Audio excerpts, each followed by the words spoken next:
Hello students, learn 24 academy में आपका स्वागत है। देखिए स्टूडेंट्स, हम पढ़ रहे हैं बिजनेस मेथड। बिजनेस मेथड में हमने चैप्टर नंबर 2 के पार्ट 5 तक कंप्लीट कर लिया था। जिसने भी नहीं देखा वो देख लीजिए। पार्ट 5 में हमने देखा था जॉइंट स्टॉक कंपनीज। ठीक है, आज से हम स्टार्ट करेंगे कंपनी चैप्टर 6 के अंदर। ये एक या दो लेक्चर में हम इसको कंप्लीट करने की कोशिश करेंगे पार्ट 6 को। ठीक है, तो पार्ट 6, 7, 8 तक हो सकता है। ठीक है, मैक्स टू मैक्स हम पार्ट 8 तक आपका चैप्टर नंबर 2 कंप्लीट कर देंगे, और जो चैप्टर नंबर 3 है वो एक ही लेक्चर के अंदर कंप्लीट हो जाएगा। बाकी के जो लेक्चर्स हैं वो थोड़े छोटे हैं। ठीक है, ये थोड़ा लंबा था इसलिए थोड़ा लंबा बन गया है। आ जाइए, देखो और क्या है, डिटेल में समझना जरूरी है चीज़ों को। हम बहुत घास काटते हुए चीज़ों को अगर आगे लेके जाएंगे तो आपको कुछ भी समझ में नहीं आएगा। ठीक है, मैं एक दिन में भी आपको ये चैप्टर नंबर 2 पूरा का पूरा कंप्लीट करा सकता हूँ, पर उससे होगा क्या, आप चीज़ें समझेंगे नहीं, आप कंफ्यूज हो जाएंगे, किस में क्या बताया किस में क्या नहीं बताया, आप चीज़ों को याद नहीं रख पाएंगे, फिर उस चीज़ का क्या फ़ायदा है। ठीक है, तो इन चीज़ों को बिल्कुल एज एन लोड मत लीजिए, याद करिए। जो जो चीज़ें आपको बताई जा रही हैं उन चीज़ों को रिकॉल करने की कोशिश करिए। जैसे मान लीजिए लेक्चर पढ़ा दिया, अब शाम को उस चीज़ को रिकॉल कर पा रहे हैं कि नहीं, अगर नहीं कर पा रहे तो फिर से वापस से लेक्चर चला के देखिए। ठीक है, आपको एग्जाम में सक्सेस पानी है कि सिर्फ लेक्चर देखना है, चलो ये बताओ। ठीक है, तो सक्सेस पाने के लिए आपको थोड़ी एक्स्ट्रा मेहनत करनी पड़ेगी। ठीक है, तो देखिए स्टूडेंट्स, इसके अलावा जैसे बिजनेस मेथड के अलावा हम ऑडिटिंग कंप्लीट कर चुके हैं। ठीक है, तो जिसने भी ऑडिटिंग वाले लेक्चर्स नहीं देखे ये कंप्लीट कर लीजिए। इसके अलावा हमारे चैनल पे आपको CET नाम से कंप्यूटर के लेक्चर मिल जाएंगे। ठीक है, जो कंप्यूटर के लेक्चर्स हैं ये यहाँ बहुत ज़्यादा इंपॉर्टेंट है। यहाँ से आपका कंप्यूटर का पूरा कोर्स कंप्लीट होता है। फिर इसके अलावा GF and AR general finance and accounting rules हमने इसके चैप्टर 5 तक कंप्लीट करा रखे हैं, है ना। इसके अलावा इसके आगे से अगर बच्चे डिमांड करते हैं तो उसके आगे भी ले आएंगे। ठीक है, और ये बिजनेस चौथे नंबर पे बिजनेस मेथड तो चल ही रहा है। ठीक है, BM। इसके बाद में हम 5वें नंबर पे इंडियन इकोनॉमिक्स प्लान कर रहे हैं, तो इंडियन इकोनॉमिक्स आपको जल्दी स्टार्ट कर देंगे। ये अब लेक्चर ज़्यादा से ज़्यादा आप ही मानिए 20-25 दिन के अंदर आपका बिजनेस मेथड कंप्लीट हो जाएगा। ठीक है, तो 20-25 दिन से ज़्यादा का नहीं है, 15-20 मतलब 20 हद मार के 20 दिन मान के चलिए। 20 दिन में आपका अगले जो 20 लेक्चर्स बनाएंगे उसी के अंदर आपका बिजनेस मेथड कंप्लीट हो जाएगा। ठीक है, बिल्कुल डिटेल के साथ में, ऐसा नहीं कि घास काटते हुए। ठीक है, आ जाइए। अब देखिए, जाते जाते आपको क्वेश्चंस दिए थे होमवर्क के। ठीक है, तो 2 क्वेश्चन कौन कौन से दिए थे, थोड़ा नीचे हैं, आ जाओ। देखो ये 2 क्वेश्चन दिए थे। पहला क्वेश्चन तो ये दिया था कि जॉइंट स्टॉक कंपनी के लिए पंजीयन जो रजिस्ट्रेशन कराना अनिवार्य है, ऐच्छिक है। पब्लिक कंपनी के लिए अनिवार्य होता है, निजी कंपनी के लिए ऐच्छिक होता है, उपयुक्त में से कोई नहीं। ठीक है, तो ये इंपॉर्टेंट क्वेश्चन है। तो देखिए, जॉइंट स्टॉक कंपनी के लिए जो रजिस्ट्रेशन कराना होता है ना, वो कंपलसरी होता है। ठीक है, तो अनिवार्य हो जाएगा। ऑप्शन नंबर A कर लीजिए, इसको B कर लीजिए। ठीक है, तो आंसर क्या हो जाएगा, ऑप्शन नंबर A हो जाएगा, आंसर A हो जाएगा। ठीक है, तो हम ऐसा कुछ भी नहीं है कि सार्वजनिक कंपनी के लिए अनिवार्य होगा, निजी कंपनी के लिए ऐच्छिक होगा, ऐसा कोई रूल नहीं है। रूल ये है कि अगर कोई जॉइंट स्टॉक कंपनी है तो सभी के लिए रजिस्ट्रेशन कराना अनिवार्य होगा। ठीक है, आ जाइए नेक्स्ट चलते हैं। अब देखिए यहाँ पर दूसरा क्वेश्चन दिया था, ये आपको होमवर्क के लिए, क्वेश्चन नंबर 2।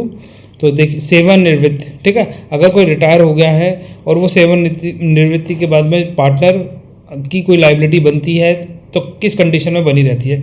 ये क्वेश्चन था, जूनियर अकाउंटेंट एग्जाम 2016 में पूछा गया था। तो ये किस में बनती है, यदि वह सार्वजनिक सूचना नहीं देता है। ठीक है, अगर वो पब्लिक इन्फॉर्मेशन नहीं देता है तो भी उसकी क्या है, लाइबिलिटी बनी रहेगी पार्टनर की। तो ये इंपॉर्टेंट है कि वो क्या करे, पब्लिक इन्फॉर्मेशन जरूर दे दे। ठीक है, आ जाइए। अब देखिए, अब स्टार्ट करते हैं कंपनी। ठीक है, कंपनी को स्टार्ट करने से पहले कंपनी समझते हैं, और ये सबसे ज़्यादा इंपॉर्टेंट लेक्चर है। यहाँ से तो 100% आपसे एक क्वेश्चन पूछा जाता है कंपनी से रिलेटेड। ठीक है, तो कंपनी को बिल्कुल भी छोड़ नहीं सकते, इसको बहुत डिटेल में बहुत अच्छे से एक एक थिंकर की डेफिनेशन को पढ़ते हुए आगे चलेंगे। ठीक है, तो देखिए यहाँ पर समस्त संयुक्त पूंजी वाली कंपनी। ठीक है, कंपनी का आशय किसी सामान्य उद्देश्य, ठीक है, जनरल ऑब्जेक्टिव। देखो कोई भी चीज़ स्टार्ट की जाती है तो उसके पीछे हमारा कोई ना कोई ऑब्जेक्टिविटी होती है ना। ऑब्जेक्टिव होता है कि भैया हमें ये चीज़ अचीव करनी है, पैसा कमाना है, कि हम बहुत महान बनना है, या फिर कोई ऐसा समाज सेवा करना है, तो हमें क्या काम करना है, उसके हिसाब से ही हम अपनी कंपनी को फॉर्म करते हैं। ठीक है, तो या फिर ऐसे व्यक्तियों या संघ या संस्था है जिसकी पूंजी, ठीक है, अंश में विभाजित रहती है। अंश मतलब शेयरों में। ठीक है, कंपनी की पूंजी कैसे विभाजित रहती है, शेयरों में। किसी एक बंदे की नहीं होती, ABC जो जिस हिसाब से पैसा इसमें लगाता है उसको उतने शेयर मिल जाते हैं। ठीक है, वास्तव में कंपनी क्या है, कृत्रिम व्यक्ति है। तो ये थोड़ा सा लाइन याद रखनी है कि एक कंपनी क्या होती है, आर्टिफिशियल पर्सन होती है। क्या होती है, आर्टिफिशियल पर्सन। ठीक है, आर्टिफिशियल पर्सन होती है। ये थोड़ा सा ध्यान रखना, ठीक है। एक कंपनी क्या होती है, आर्टिफिशियल पर्सन होती है, तो इसे आर्टिफिशियल पर्सन क्यों कहा है, लिविंग बीइंग क्यों नहीं बोला। कंपनी में क्या जान होती है, कंपनी में जान नहीं होती, आर्टिफिशियल पर्सन इसलिए बोला गया। जिस तरीके से किसी पर्सन पे आप केस दायर कर सकते हैं, ऐसे ही कंपनी पे भी केस दायर कर सकते हैं, ठीक है। तो ये पर्सन की तरह रिएक्ट करती है पर पर्सन नहीं होती है, ठीक है। इसे आर्टिफिशियल पर्सन बोला जाता है। अब देखिए चीफ जस्टिस मार्शल के अनुसार, चीफ जस्टिस मार्शल ने क्या कहा, कंपनी एक अदृश्य जिसे आप देख नहीं सकते, कंपनी आपको दिखाई देती है, बस लोगो दिखाई देता है, कंपनी थोड़ी दिखाई देती है, अमूर्त इंटेंजिबल और कृत्रिम व्यक्ति है, ठीक है। तो ये तीनों पॉइंट आपको याद रखने हैं कि इसने पर्सन कहा पर कैसा पर्सन कहा, अदृश्य है ना, इनविजिबल, अमूर्त, इंटेंजिबल और आर्टिफिशियल पर्सन है जिसका अस्तित्व केवल कानून की दृष्टि में होता है, ठीक है। तो एक कंपनी का अस्तित्व कैसा होता है, कानून की नज़र में होता है, इसलिए आप इस पर डायरेक्ट केस कर सकते हैं, ठीक है। कंपनी पे केस होगा, आप पे केस नहीं होगा, आप कंपनी के चाहे ओनर हों, ठीक है। कंपनी अधिनियम 2013 की धारा कौन सी, 2(20) के अनुसार कंपनी से अभिप्राय किसी एक संस्था से है जो इस अधिनियम, ठीक है, कंपनीज एक्ट कौन सा, पहले कौन सा था, 1956 का एक्ट था, ठीक है। अब लेटेस्ट कौन सा एक्ट है, 2013 का एक्ट है, तो ये थोड़ा सा ध्यान रखना, ठीक है। तो अधिनियम की जब बात कर रहे हैं तो कौन से अधिनियम, अधिनियम 2013 की बात कर रहा है कि इसके अंतर्गत, इससे पूर्व किसी अधिनियम के अंतर्गत निर्मित एवं पंजीकृत कोई कंपनी है तो वो सारी कंपनी इसके अंदर आ जाएंगी, ठीक है। तो इससे पूर्व वाला कौन सा होगा, इससे पूर्व वाला 1956 का एक्ट हो गया, ठीक है। और अभी एट प्रेजेंट में कौन सा हो गया, कंपनीज एक्ट 2013 हो गया, ठीक है। तो अभी हम क्या है, कंपनीज एक्ट 2013 के प्रोविजंस को ज़्यादा ध्यान में रखना पड़ेगा, ठीक है।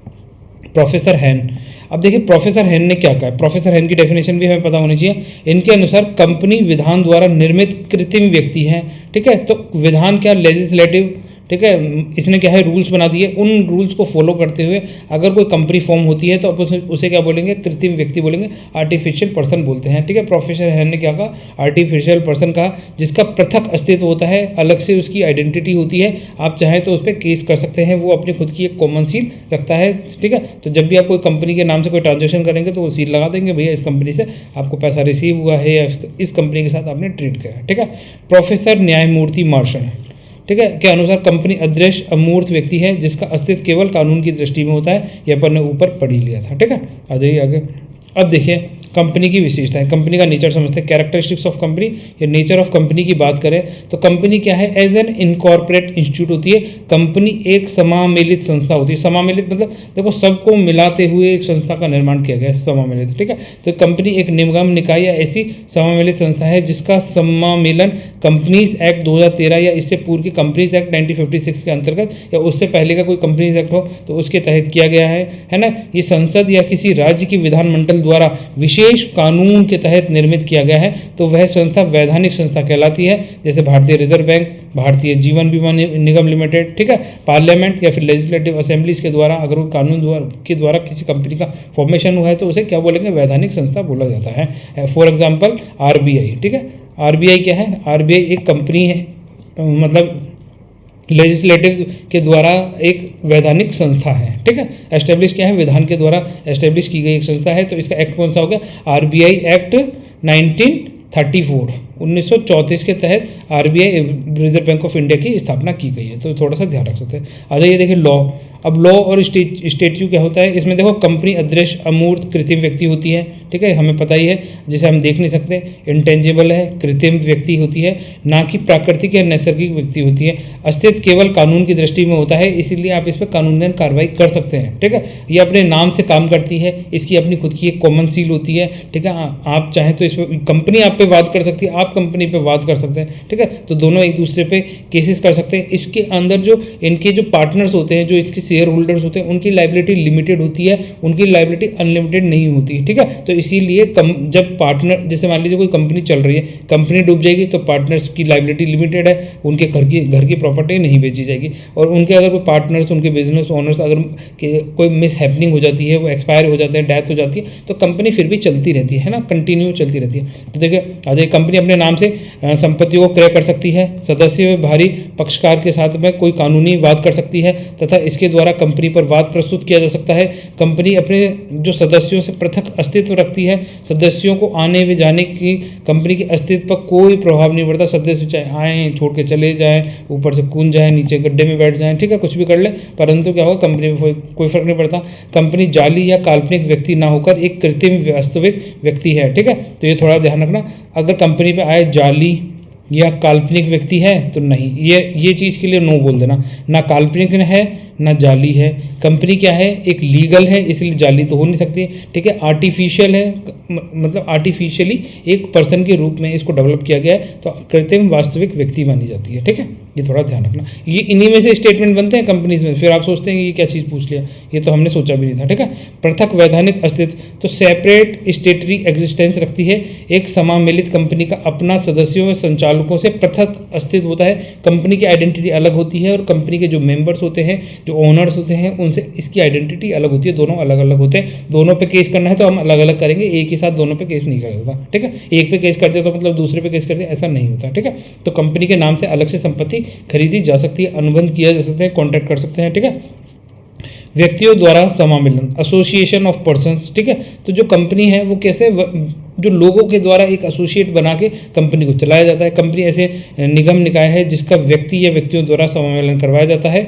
अब जब 1 पर्सन कंपनी की बात करी जाए, ठीक है, 1 पर्सन कंपनी, तो 1 पर्सन व्यक्ति में क्या होता है, ये आर्टिफिशियल कंपनी नहीं हो सकती, ठीक है। तब यहाँ पर तो क्या है, एक प्राकृतिक व्यक्ति की ही जरूरत पड़ती है। नेचुरल पर्सन के द्वारा ही 1 पर्सन कंपनी चलाई जाती है, परंतु जो नॉर्मल कंपनी होती है वो आर्टिफिशियल पर्सन कहलाती है। ये थोड़ा सा ध्यान रखना, एक इंपॉर्टेंट पॉइंट है, ठीक है। जब भी 1 पर्सन की बात करी जाए तो 1 पर्सन कंपनी की आर्टिफिशियल कंपनी हो सकती है, तब नहीं हो सकती है, ठीक है। ये थोड़ा ध्यान रखा। दशा में समामेलन किसी प्राकृतिक सजीव या नैसर्गिक व्यक्ति द्वारा ही करवाया जाता है, जबकि अन्य कंपनी की दशा में समामेलन कृत्रिम या प्राकृतिक नैसर्गिक किन्हीं 2 व्यक्तियों द्वारा कराया जा सकता है, ठीक है। अभिदान, सब्सक्राइबर, तो देखो अभिदाता सब्सक्राइबर की बात है कि मिनिमम मेंबर्स की बात कर रहा है, ठीक है। मिनिमम मेंबर्स कितने होने चाहिए, अगर जैसे मान लीजिए 1 पर्सन कंपनी है तो इसमें 1 होना चाहिए। अगर जैसे मान लीजिए कोई प्राइवेट कंपनी है तो उसमें 2, और पब्लिक कंपनी में मिनिमम 7 मेंबर्स होने चाहिए, ठीक है। तो अभिदाता होता है, जबकि देखो एक व्यक्ति कंपनी की दशा में केवल 1 अभिदाता होगा, ठीक है। और जबकि किसी कंपनी, निजी कंपनी, कोई प्राइवेट कंपनी की दशा में कम से कम 2 अभिदाता होंगे, है ना, तो 2 मेंबर्स होने चाहिए। और सार्वजनिक कंपनी की दशा में कम से कम 7 अभिदाता होने चाहिए। तो ये पॉइंट थोड़ा ध्यान रखते हैं, 1, 2 और 7, ठीक है। मिनिमम मेंबर्स इतनी रिक्वायर होती है। अब अजय पॉइंट नंबर 6 देखिए, कंपनी में सदस्यों की न्यूनतम व अधिकतम संख्या, minimum and maximum numbers of company, ठीक है। तो मिनिमम मेंबर्स अपन ने देखे, 1 पर्सन कंपनी है तो 1 मेंबर, कोई प्राइवेट कंपनी है तो 2 मेंबर, और पब्लिक कंपनी है तो 7 मेंबर्स, ठीक है। ये तो मिनिमम हो गए, ठीक है। और हम मैक्सिमम की बात करी जाए तो बताइए 1 पर्सन कंपनी में मैक्सिमम कितने भी हो सकते हैं, ठीक है। 1 पर्सन कंपनी है, 1 तो चाहिए ही चाहिए, उसके अलावा कितने ही आ जाओ वो सारे उसके सदस्य हो सकते हैं। तो यहाँ पर क्या होगा, जो निजी कंपनी है, प्राइवेट कंपनी है, ठीक है, प्राइवेट कंपनी में 2 और 200, ठीक है। पहले 50 होती थी, कंपनी से 2013 के तहत इसको लिमिट 50 से बढ़ा के 200 कर दी गई है, ठीक है। और पब्लिक कंपनी में मिनिमम 7 मेंबर्स की जरूरत होती है और मैक्सिमम अनलिमिटेड कितने भी हो सकते हैं, ठीक है। तो ये थोड़ा सा ध्यान रखें।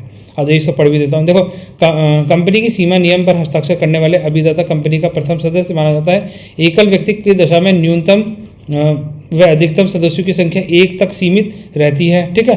तो अब मान लीजिए 1 है, पर 1 तो है ही, इसके अलावा मेंबर्स तो इसमें हो ही जाते हैं, पर 1 या फिर 1, ठीक है। मैक्सिमम भी 1 ही, क्योंकि 1 पर्सन ही कंपनी है, ठीक है। ये सभी याद रख लें। निजी कंपनी में न्यूनतम सदस्यों की संख्या 2 तथा अधिकतम 200 हो सकती है। और कंपनीज एक्ट 2013 की धारा 3 के अनुसार, ठीक है, ये 2013 में इसको 50 से बढ़ाकर 200 कर दिया था, ये ध्यान रखें। तीसरा, सार्वजनिक कंपनी के लिए न्यूनतम 7 सदस्यों का होना अनिवार्य है, जबकि अधिकतम संख्या पर कोई प्रतिबंध नहीं है, तो इनफाइनाइट कितने भी हो सकते हैं, ठीक है। तो मैंने यहाँ पे चार्ट बना के ये लिख भी दिया था, तो यहाँ पे आप उनको पढ़ के अच्छे से समझ सकते हैं, ठीक है। ऐसे बना लीजिए, याद रहती है चीज़ें। अब देखिए पॉइंट नंबर 7 देखिए, परपीचुअल सक्सेशन। परपीचुअल सक्सेशन का यही मतलब है कि जो कंपनी है इसका अस्तित्व स्थायी है, फिक्स है, ठीक है। जैसे मान लीजिए एक्स कंपनी है, एक्स कंपनी को चलाने वाले बंदे हैं MNOP, ठीक है। अब ये MNOP एक कार में जा रहे थे और कार का हो गया खाई में एक्सीडेंट, ये सारे के सारे खाई में गिर गए, तो क्या कंपनी बंद हो जाएगी क्योंकि सारे के सारे मेंबर्स इसके मर गए जो चला रहे थे? नहीं, तब भी कंपनी चलती रहती है। कंपनी का एक अलग से अस्तित्व होता है, इसके मेंबर्स आएँ जाएँ उससे इसको कोई फर्क नहीं पड़ता, ठीक है। तो ये क्या है, परपेचुअल सक्सेशन, कंटिन्यू सततता की अवधारणा पर आगे बढ़ती रहती है, ठीक है। कंपनी की शाश्वत उत्तराधिकार अविच्छिद उत्तराधिकार होता है। दूसरे शब्दों में कहा जाए तो इसका अस्तित्व स्थायी रहता है, कंपनी कभी मरती नहीं है और इसका केवल विधान संविधान द्वारा ही विघटन किया जा सकता है। ठीक है, तो मेंबर्स के मरने से क्या कंपनी मर जाती है? कंपनी नहीं मरती है। ठीक है, अगर कंपनी को डिसॉल्व करना है तो स्टेटरी प्रोविजन, जो विधान है, कानून के द्वारा ही इसको डिसॉल्व किया जाता है। अब देखिए, कंपनी के जो सदस्यों की मृत्यु, दिवालिया, अक्षम होने पर कंपनी के अस्तित्व पर कोई प्रतिकूल प्रभाव नहीं पड़ता है। जिस तरह नदी में जल के प्रवाहित होने से उसका स्वरूप नहीं बदलता, वैसे ही सदस्यों के आने जाने से कंपनी का कोई स्वरूप नहीं बदलता है। तो इसे क्या बोला जाएगा? परपीचुअल सक्सेशन बोला जाता है इस पॉइंट को। ठीक है, तो किसी के मरने से, किसी मेंबर के आने जाने से कंपनी को कोई फर्क नहीं पड़ता, वो कंटिन्यू चलती रहती है। ठीक है, अब अजय यहाँ देखिए कॉमन सील, सर्व मुद्रा। ठीक है, तो पॉइंट नंबर 1 सर्व मुद्रा की बात कर रहा है, कॉमन सील की बात कर रहा है। तो कंपनी के जितने भी कार्य होते हैं उन पे क्या होती है? उनकी कंपनी की कॉमन सील लगी रहती है। ठीक है, तो ये कॉमन सील होती है। कंपनी का कोई भी कार्य किए जाएंगे, एग्रीमेंट किया जाएगा, सेल परचेज किया जाएगा, वाद किया जाएगा, तो ये सील का ही प्रयोग किया जाता है। और कंपनी के इस जो कॉमन सील है, इसी के नाम से कंपनी की सारी एक्टिविटीज़ की जाती हैं। ठीक है, तो कंपनी क्या है? एक कृत्रिम व्यक्ति है, अतः कंपनी कृत्रिम व्यक्ति होने की दशा में वह अपना कार्य सील या मोहर के माध्यम से ही करती है, जैसे सर्व मुद्रा कहलाता है। ठीक है, सर्व मुद्रा के माध्यम से कंपनी किसी अनुबंध समझौते पर हस्ताक्षर, यदि कंपनी का कोई सर्व मुद्रा नहीं होती तो कंपनी द्वारा कोई अनुबंध समझौता निष्पादित नहीं माना जाएगा। ठीक है, तो कंपनी के 2 संचालक या एक संचालक व एक कंपनी सचिव के हस्ताक्षर होंगे इस पर। ठीक है, सदस्यों का दायित्व, लायबिलिटी ऑफ मेंबर्स। अब देखिए लायबिलिटीज ऑफ मेंबर क्या है? लिमिटेड है। ठीक है, क्योंकि कंपनी क्या है? अपनी खुद की कॉमन सील इस्तेमाल कर रही है। ठीक है, आप केस करेंगे तो कंपनी में करेंगे, इसके मेंबर्स पे नहीं करेंगे, तो मेंबर्स की लायबिलिटी जितने उनके पास शेयर है उसी शेयर के प्रोपोर्शन में उनके पास क्या है? उसकी लायबिलिटी रहती है। ठीक है, कंपनी के सदस्यों का दायित्व सीमित होता है, लिमिटेड होता है। सामान्यतः अंशों द्वारा सीमित कंपनी में सदस्यों का दायित्व उनके द्वारा क्रय किए गए अंशों के अंकित मूल्य के अदद भाग तक सीमित रहता है। गारंटी द्वारा सीमित कंपनी की दशा में सदस्यों का दायित्व गारंटी या फिर प्रतिज्ञा पत्र या पत्र की राशि तक ही सीमित रहता है। ठीक है, तो मेंबर्स की लायबिलिटी कैसी होती है? लिमिटेड होती है कंपनी में। अब देखिए ऑपरेशन ऑफ बिजनेस। ठीक है, व्यवसाय का संचालन। अगर हम बात करें कंपनी में जो बिजनेस चलाए जाते हैं, ऑपरेशंस किया जाता है, तो वो क्या है? कंटिन्यू चलते रहते हैं। ठीक है, वो कैसे चलते रहेंगे? कॉमन सील की जरूरत पड़ती है। तो ये किसके द्वारा किए जाते हैं? इसके लिए प्रतिनिधित्व, जो रिप्रेजेंटेटिव्स होते हैं, प्रबंध होते हैं, मैनेजर होते हैं, उनके द्वारा ये एक्टिविटीज़ की जाती है। कंपनी के बिहार पर ये कार्य करते हैं। ठीक है, व्यवसाय का संचालन मंडल, बोर्ड ऑफ डायरेक्टर, प्रबंधकों, मैनेजमेंट के द्वारा किया जाएगा, जिसकी नियुक्ति अंशधारकों के द्वारा की जाती है। प्रबंधक या अंशधारियों के प्रतिनिधि के रूप में कार्य करते हैं। कंपनी के मस्तिष्क निर्देशक संचालक होते हैं। अंशधारकों के द्वारा संचालन मंडल पर पूर्ण नियंत्रण बनाए रखते हैं। ठीक है, अंश हस्तांतरण, शेयर ट्रांसफर। अब देखिए कंपनी क्या होती है? कंपनी में एक बंदे की कंपनी तो होती नहीं है। कंपनी क्या है? जो जिसने कंपनी में जिस हिस्से का शेयर खरीद रखा है, अगर जैसे मान लीजिए कोई एक्स बंदा है, वो इस कंपनी को इसने कुछ भी नहीं किया, परंतु ये आया और इसके 51% शेयर खरीदे, 50 या 50% से ज़्यादा शेयर खरीदने पर ये कंपनी का क्या हो जाएगा? इसकी क्या हो जाएगी? जो ओनरशिप है ना, मोर देन 50% होने के कारण ये कंपनी का एक ओनर हो जाएगा एक तरीके से। ठीक है, अब इसकी चलेगी। अगर इसके शेयर मान लीजिए गलती से बिक जाते हैं और 48 रह जाते हैं, कोई दूसरा बंदा खरीद लेता है, तो वो उस कंपनी का ओनर हो जाता है। तो कंपनी के पास जिसके पास कंपनी के शेयर होंगे वो कंपनी का ओनर होता है। अब मान लीजिए आपने एक ही शेयर खरीदा, तो आप इसके क्या होंगे? एक शेयर होल्डर हो जाएंगे। आपका भी एक कंपनी में एक हिस्सा हो जाता है। ठीक है, तो ये नहीं होता कि आप कंपनी का ओनर ही बन जाएंगे एक शेयर खरीद के। ठीक है, तो कंपनी में कम से कम 50 से 50% से अधिक शेयर आपके पास होने चाहिए। ठीक है, सार्वजनिक कंपनी के अंशधारकों के द्वारा अपने अंशों का हस्तांतरण कंपनी के अंतर्नियमों में निर्धारित प्रक्रिया के अनुसार ही किया जा सकता है। तो जो कंपनी के जो शेयर्स हैं उनका ट्रांसफर कंपनी के जो रूल्स एंड रेगुलेशन उसके बेसिस पे ही किया जा सकता है। ठीक है, निजी कंपनी में, जो प्राइवेट कंपनी होती है, वहाँ पर शेयरों का ट्रांसफर नहीं किया जा सकता है। ठीक है, उसमें प्रतिबंध होता है, रिस्ट्रिक्शंस होता है। तो निजी कंपनी में अंशों के हस्तांतरण पर क्या होता है? प्रतिबंध होता है, जिसका उल्लेख उस कंपनी के अंतर्नियमों में होता है। एकल व्यक्ति कंपनी में सदस्य की मृत्यु, दिवालिया या अनुबंध करने में अयोग्य होने पर तो उसके जो शेयर्स होते हैं वो उसके नॉमिनी की तरफ ट्रांसफर हो जाते हैं। ठीक है, तो होने दशा में अंशों का हस्तांतरण स्वतः ही नॉमिनेटेड पर्सन, नॉमिनी पर्सन के हो जाता है। ये ध्यान रखें। ठीक है, आगे चलते हैं। अब देखिए अंश पूंजी, शेयर कैपिटल। ठीक है, शेयर को कैपिटल में क्या है? कंपनी की कुल पूंजी छोटे छोटे भागों में विभक्त होती है, जिसे अंश कहा जाता है, शेयर कहा जाता है। अंशों के निर्गमन पर प्राप्त पूंजी को अंश पूंजी कहा जाता है। जब भी अंश शेयर आप बेचेंगे और जब आप शेयर बेचने से जो आपको पैसा रिसीव होगा उसे क्या बोलते हैं? शेयर कैपिटल बोला जाता है। ठीक है, अब देखिए रेजिडेंशियल स्टेटस, ये काफ़ी इंपॉर्टेंट है। रेजिडेंशियल स्टेटस में आपसे क्वेश्चन पूछा जा सकता है, तो इसको थोड़ा सा याद कर लें। तो देखो इसमें क्या है जहाँ पे भी कंपनी का रजिस्ट्रेशन किया जाएगा, ठीक है, जिस जगह पे आप कंपनी का रजिस्ट्रेशन करेंगे वही कंपनी का कार्यालय कहलाता है। परंतु इनकम टैक्स डिपार्टमेंट के द्वारा, इनकम टैक्स डिपार्टमेंट क्या बोलता है, इनकम टैक्स डिपार्टमेंट बोलता है कि भैया जहाँ जिस प्लेस से आपका कंपनी का क्या हो रहा है, नियंत्रण, कंट्रोल हो रहा है, प्रबंधन, मैनेजमेंट हो रहा है, संचालन हो रहा है, ठीक है, तो उस जगह, जैसे मान लीजिए आपने रजिस्ट्रेशन करा लिया सिंगापुर में, ठीक है, सिंगापुर में आपने क्या करा, अपनी कंपनी का रजिस्ट्रेशन करा लिया, और कंपनी में जितने भी मैनेजर्स हैं, बोर्ड ऑफ डायरेक्टर्स हैं, वो मुंबई में बैठे हुए हैं, ठीक है, वो यहीं से कंपनी को कंट्रोल करते हैं, ठीक है, वो यहीं से मैनेजमेंट एक्टिविटी संभालते हैं कंपनी की, ठीक है। तो अब ये पूर्ण कंट्रोल मैनेजमेंट एक्टिविटी कहाँ हो रही है, मुंबई में हो रही है, जबकि इन्होंने कंपनी को रजिस्ट्रेशन कहाँ कराया गया है, सिंगापुर के अंदर कराया गया है। तो इनकम टैक्स बोलेगा भैया आप इंडिया से ट्रेड कर रहे हैं सारी, तो आप इंडिया में टैक्स भरें, ठीक है, आप सिंगापुर की कंपनी नहीं है, आप इंडियन कंपनी है, ठीक है। तो आप ये वाला पॉइंट समझ गए। तो कंपनी का रजिस्ट्रेशन आप जहाँ से कराते हैं वो कंपनी का क्या कहलाता है, कार्यालय, ठीक है, पंजीकृत एड्रेस कहलाता है। परंतु इनकम टैक्स डिपार्टमेंट ये बोलता है कि हम कंपनी का निवास वहीं मानेंगे जहाँ से कंपनी ऑपरेट हो रही है, मैनेजमेंट बैठा हुआ है, जहाँ से कंपनी का संचालन किया जा रहा है, ठीक है। तो कंपनी का पंजीकृत कार्यालय ही कंपनी का निवास स्थान होता है, ठीक है। तो कंपनी का जहाँ पर रजिस्ट्रेशन कराया, जैसे जयपुर में किसी कंपनी का रजिस्ट्रेशन कराया तो जयपुर, उस कंपनी का निवास स्थान कौन सा बोलेंगे, जयपुर बोला जाएगा, ठीक है। पर आयकर डिपार्टमेंट क्या बोलता है, आयकर अधिनियम के अनुसार कंपनी वहाँ की निवासी होगी जिस देश में कंपनी का पूर्णतः नियंत्रण, प्रबंधन व संचालन किया जा रहा है, ठीक है। तो इसलिए ये पॉइंट इंपॉर्टेंट हो जाता है, इसको बहुत अच्छे से समझ लीजिए, यहाँ से क्वेश्चन पूछा जाएगा, ठीक है। आ जाइए पॉइंट नंबर 14, अनुबंध करने की क्षमता, कैपेसिटी टू कंडक्ट कॉन्ट्रैक्ट, ठीक है। तो कंपनी की खुद की कॉन्ट्रैक्ट करने की कैपेसिटी होती है, उसकी कॉमन सील होती है, वो एक आर्टिफिशियल पर्सन होता है, ठीक है। प्रत्येक कंपनी अपनी सीमा नियम की सीमाओं के भीतर ही अनुबंध कर सकती है। तो सीमा नियम की सीमाओं के बाहर किया गया प्रत्येक अनुबंध क्या हो जाएगा, उसके अधिकारों से बाहर एवं अवैध माना जाएगा, ठीक है। अगर एक कंपनी है, उसके कॉन्ट्रैक्ट करने की लिमिटेशन से कि वो 5,000 करोड़ तक के ही कॉन्ट्रैक्ट कर सकती है, और मान लीजिए किसी ने इससे 10,000 करोड़ तक के कॉन्ट्रैक्ट करवा लिए, ठीक है। किसी मेंबर आया, मेंबर ने बोला यार कोई बात नहीं हमारी कंपनी कर लेगी, अब जिसने 10,000 करोड़ तक के कॉन्ट्रैक्ट कर लिए तो फिर क्या होगा, ये वॉइड हो जाएंगे, है ना। वो अपनी सीमा से बाहर जाके कोई कॉन्ट्रैक्ट कर रहा है तो वो वैलिड नहीं रहेंगे, तो ठीक है। आ जाइए पृथक संपत्ति, सेपरेट असेट, ठीक है। तो कंपनी की खुद की सेपरेट असेट होती है, जैसे उसके ऑनर्स होते हैं, ऑनर की अपनी खुद की पूंजी होती है, ऐसे कंपनी की अपनी खुद की पूंजी होती है। ऑनर के आने जाने से कंपनी की असेट कंपनी की ही मानी जाती है, ठीक है। कंपनी एक कृत्रिम व्यक्ति होता है, होने के बाद भी एक वास्तविक व्यक्ति है, ठीक है।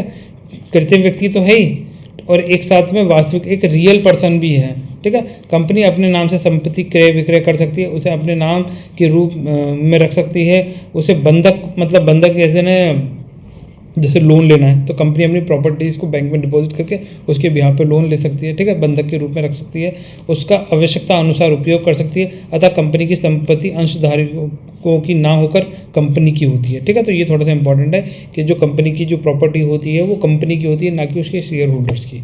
अब देखिए नेशनलिटी, पॉइंट नंबर 16, नेशनलिटी, राष्ट्रीयता। तो जिस देश में कंपनी का समामेलन, इनकॉर्पोरेशन, मतलब जिस देश में उसको गठित किया गया है, उसका मैनेजमेंट नियंत्रण होता है, ठीक है, वही उस कंपनी की राष्ट्रीयता उसी देश की मानी जाती है। कंपनी की राष्ट्रीयता पर सदस्यों की राष्ट्रीयता का कोई प्रभाव नहीं पड़ता। अब जैसे मान लीजिए एक कंपनी है, ये एक्स कंपनी है, ठीक है, इसको अपन ने क्या करा, इसका रजिस्ट्रेशन मुंबई इंडिया में कराया, ठीक है, इंडिया में कराया। परंतु जो भी इसके बोर्ड ऑफ डायरेक्टर्स हैं, ठीक है, बोर्ड ऑफ डायरेक्टर्स हैं, वो सब कहाँ के हैं, यूएसए के हैं, ठीक है। बोर्ड ऑफ डायरेक्टर्स यूएसए के, मेंबर्स कहाँ के हैं, मेंबर्स हैं इसके फ्रांस के, ठीक है। तो अपन ने क्या बोला कि कंपनी का रजिस्ट्रेशन कहाँ कराया गया है, कंपनी का रजिस्ट्रेशन कराया गया है इंडिया के अंदर, मुंबई में, ठीक है। अब ये थोड़ा पेन नहीं सही चलेगा क्योंकि भर चुका है, ठीक है। तो रजिस्ट्रेशन कहाँ कराया गया, इंडिया के अंदर कराया गया है। बोर्ड ऑफ डायरेक्टर्स यूएसए में के हैं, ठीक है, और जो इसके मेंबर्स हैं वो फ्रांस के हैं जनरली सारे के सारे, और जो भी रजिस्ट्रेशन कराने के बाद में इसका सारा काम इंडिया के अंदर ही होता है, मुंबई में, यहीं से वो गुड्स का मैन्युफैक्चरिंग करते हैं, फिर यहीं से उसको बेचा जाता है। तो अब क्या होगा, कंपनी की राष्ट्रीयता क्या है, इंडियन है। कंपनी कैसी है, इंडियन नेचर की है, चाहे इसके मेंबर्स विदेशी कंट्री के हों। तो ये चीज़ थोड़ा सा ध्यान रखें, है ना। आज ये नेक्स्ट चलते हैं। तो देखिए स्टूडेंट्स, यहाँ तक ये अपना कंपनी का थोड़ा सा पार्ट कंप्लीट हुआ है, ठीक है, इसके आगे से देखेंगे, उससे पहले अपन कर लेते हैं एक क्वेश्चन। यह क्वेश्चन आपके लिए होमवर्क, ठीक है। तो इस क्वेश्चन का आंसर कमेंट सेक्शन में लिखें। बताइए कि कंपनी को कृत्रिम व्यक्ति इसलिए कहा जाता है क्योंकि जूनियर अकाउंटेंट TRA एग्ज़ाम 2015 में ये क्वेश्चन पूछा जा चुका है। तो यह अदृश्य और अमूर्त है, ठीक है। यह न्यायालय में उपयोग नहीं किया जा सकता है। इसके पास प्राकृतिक व्यक्ति की आकृति नहीं है ना। It's not a natural person. केवल कानून की चिंतन ध्यान में मौजूद है। तो देखिए ये क्वेश्चन आपके लिए होमवर्क का हो गया। इस क्वेश्चन का आंसर कमेंट सेक्शन में लिखें। तो फिर स्टूडेंट मिलते हैं नेक्स्ट लेक्चर में, तब तक के लिए बाय। आप सब लोग खुश रहें, अपना ध्यान रखें, ठीक है। तो और आपकी कोई क्वेरीज है, कोई सजेशन, तो उसके बारे में कमेंट सेक्शन में लिख सकते हैं। और देखो, अगर आपको आपके अंदर कोई टैलेंट है, कोई एक्टिविटी है, तो आप हमारे शेयर कर सकते हैं। जैसे किसी को कविताएं लिखने का शौक है तो आप कमेंट सेक्शन में लिखें, हमें भी अच्छा लगेगा आपका पढ़ के, आपको देखेंगे कि हमारे स्टूडेंट कौन कौन सी एक्टिविटीज़ में रहते हैं। किसी को ड्राइंग बनाने का शौक है तो वो हमें कोई फोटोग्राफ भेज सकता है, ठीक है। तो हमें भी अच्छा लगेगा, देखते हैं कि कौन सा स्टूडेंट क्या काम करता है, ठीक है। तो चलो स्टूडेंट्स, अपनी देखो पढ़ाई के साथ में अपनी जो अदर एक्टिविटीज़ हैं, है ना, है जो आपकी बोलते हैं ना, ये मेरी हैबिट्स हैं, ठीक है। हैबिट्स क्या, जैसे मान लीजिए आपको कुछ अच्छा लगता है, ठीक है, तो उस काम को आप हमेशा प्रमोट करें, उसको भी साथ साथ लेके चलें, ठीक है। तो कुछ ना कुछ आपके हॉबीज़ होना बहुत ज़रूरी है। जो आपकी हॉबीज़ होती हैं वो आपको और लोगों से अलग बनाती हैं, है ना। और अपनी हॉबीज़ को कभी भी आपको क्या होता है, दबाना नहीं चाहिए, टेम्प्ट नहीं करना चाहिए, उनको हमेशा एक्सपोज करना चाहिए, क्योंकि वो आपको एक नई जीवन में जीने की एक नई राह देती हैं, ठीक है। लाइफ में एक कुछ अलग करने की प्रेरणा देती हैं। आप देखिए जितने भी लोग हैं, जैसे मान लीजिए सचिन तेंदुलकर, तो उनको क्रिकेट खेलना अच्छा लगता था, ठीक है। वो पढ़ाई के साथ साथ क्रिकेट खेलते थे। 10वीं छोड़कर उन्होंने क्रिकेट को ही अपना लिया, उसको ही प्रोफेशन बना लिया। हालांकि हाँ, तो आप चाहें तो अपनी हॉबीज़ को अपना प्रोफेशन बना सकते हैं, और जो अपनी हॉबीज़ को अपना प्रोफेशन बना लेते हैं वो अपनी लाइफ हमेशा एंजॉय करते हैं। ये हमेशा ध्यान रखना। मैं आपको ये नहीं कह रहा कि पढ़ाई लिखाई छोड़कर आप ना अपनी हॉबीज़ को अपना प्रोफेशन बनाएं, अपनी हॉबीज़ को भी साथ लेके चलें। मान लीजिए कभी आप जैसे IAS RAS किसी का इंटरव्यू देंगे तो वो पूछेंगे आपकी क्या हॉबीज़ हैं, ठीक है। आप बोलेंगे मेरी हॉबीज़ हैं लेट कर इंस्टाग्राम देखना, तो ये कोई हॉबी थोड़ी कहलाती है। हॉबी होती है जो आप कोई एक्टिविटी करते हैं, कोई अदर कार्य करते हैं। जब आप बोलेंगे मैं फुटबॉल खेलता हूँ, मैं क्रिकेट खेलता हूँ, तो उससे उन लोगों को कोई फर्क नहीं पड़ता, वो एक नंबर भी आपको नहीं देने वाले। परंतु जब आप बोलते हो कि मैं कुछ ऐसा कार्य करता हूँ, कैसा कार्य करता हूँ कि मुझे जितने भी इंडियन मिशंस गए हैं आज तक, देश विदेश बाहर, ठीक है, तो उनकी डाक टिकट इकट्ठा करना अच्छा लगता है, तो वो एक अलग तरीके की हॉबी होती है। फिर वो उस पर आपसे जब क्वेश्चन पूछते तो फिर आप जब आप उसके आंसर देते हैं, जैसे वो पूछ लेंगे अपोलो मिशन कब गया था, क्या इंडिया ने भेजा था, तब बोलेंगे नहीं, अपोलो मिशन तो USA का था, 1969 में गया था, ठीक है। तो जब आप इस तरीके से मेजर नॉलेज रखते हैं, कि अदर चीज़ों की भी नॉलेज रखते हैं, तो वो आपकी पर्सनैलिटी को एनहेंस करती है, ठीक है। तो ये थोड़ा सा चीज़ों को समझें। अगर आप किसी है तो आपकी कोई हॉबी है, ठीक है, और आप हमारे साथ शेयर करना चाहें तो उसके कमेंट सेक्शन में लिख सकते हैं। तो फिर स्टूडेंट मिलते हैं नेक्स्ट सेक्शन में, तब तक के लिए बाय। और इसी तरीके पढ़ते रहिए, कमेंट सेक्शन में आंसर लिखते रहिए, हमें बहुत अच्छा लगता है आप इनके आंसर देते हैं, तो ठीक है। तो फिर मिलते हैं बाय दूसरे नेक्स्ट लेक्चर में, ठीक है।